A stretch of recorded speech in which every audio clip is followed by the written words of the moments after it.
Shalom, bon Erev Shabbat Ha'azinu.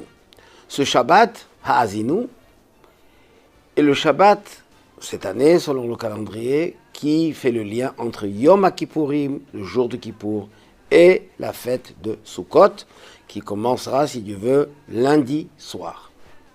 Kippour symbolise l'unité, on ne va pas rentrer dans le détail maintenant, comment c'est l'unité du peuple juif qui s'unit avec Hachem, qui est un, et tous les Juifs s'unissent et se retrouvent avec Hachem.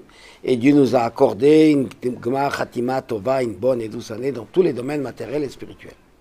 Maintenant, cette unité de Kippour va se traduire concrètement par deux grandes mitzvot.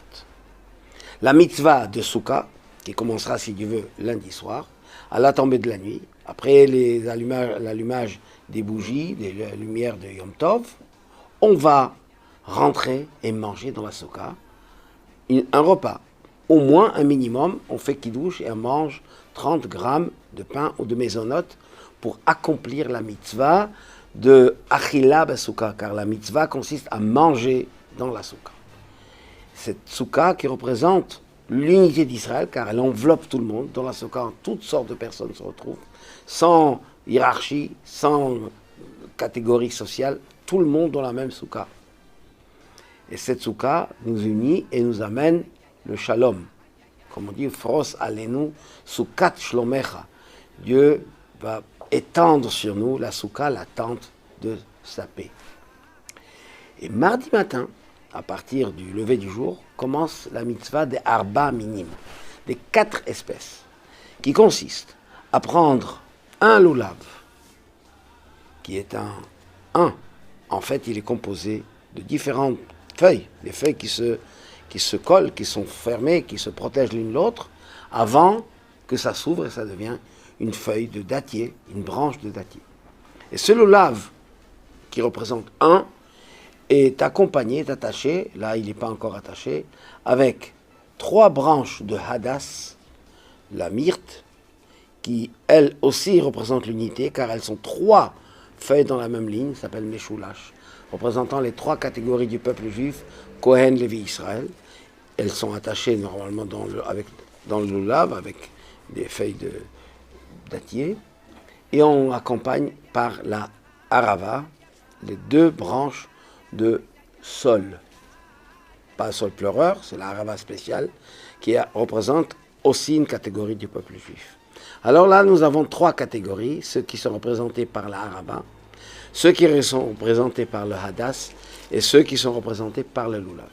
S'ajoute à cela une 4e catégorie du peuple juif, qui est représentée par le hétrog, le cédra, ce fruit, ce citrus, qui vient d'Italie, de Calabre, d'Israël, du Maroc, qui va s'unir avec ce lulav, et on va accomplir la mitzvah d'Arba Minim, que lui aussi représente la notion d'unité dans le temps, car le hétrog est un fruit particulier qui grandit sur l'arbre des 4 saisons. Il a besoin de passer les différents changements de temps, chaleur, froid, etc. C'est-à-dire différentes catégories forment un.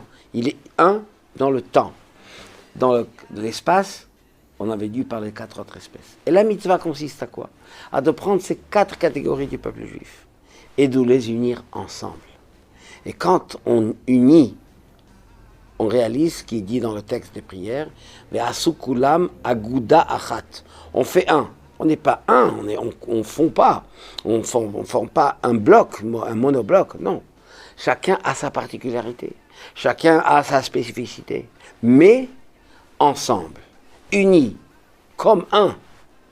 Et là, Akadosh Baruch Hu nous donne sa bénédiction, car comme nous sommes tous comme un.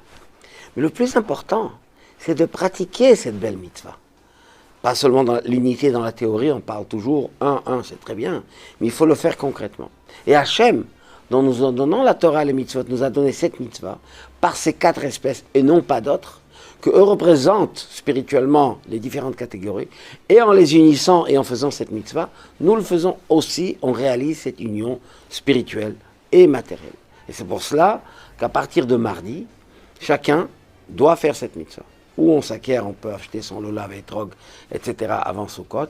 Sinon, vous pouvez venir au Bet Rabad ou au Bet Rabad au pluriel à partir de 7 heures du matin, 8 heures du matin, toute la journée, n'importe quel moment, vous rentrez, vous faites la bénédiction des 4 espèces. Et en faisant ça, d'abord, on a réalisé la volonté divine. Car Kippour, on a pris des bonnes résolutions. Mais il faut les traduire dans le concret pour que ça se réalise volontairement et avec notre joie. Car Sukkot, c'est la fête de la Simcha, Zman Simchaten, le moment de notre réjouissance, que tous ensemble, qu'en cette union, Dieu nous bénit dans le Shalom. Shabbat Shalom ou Mevorach.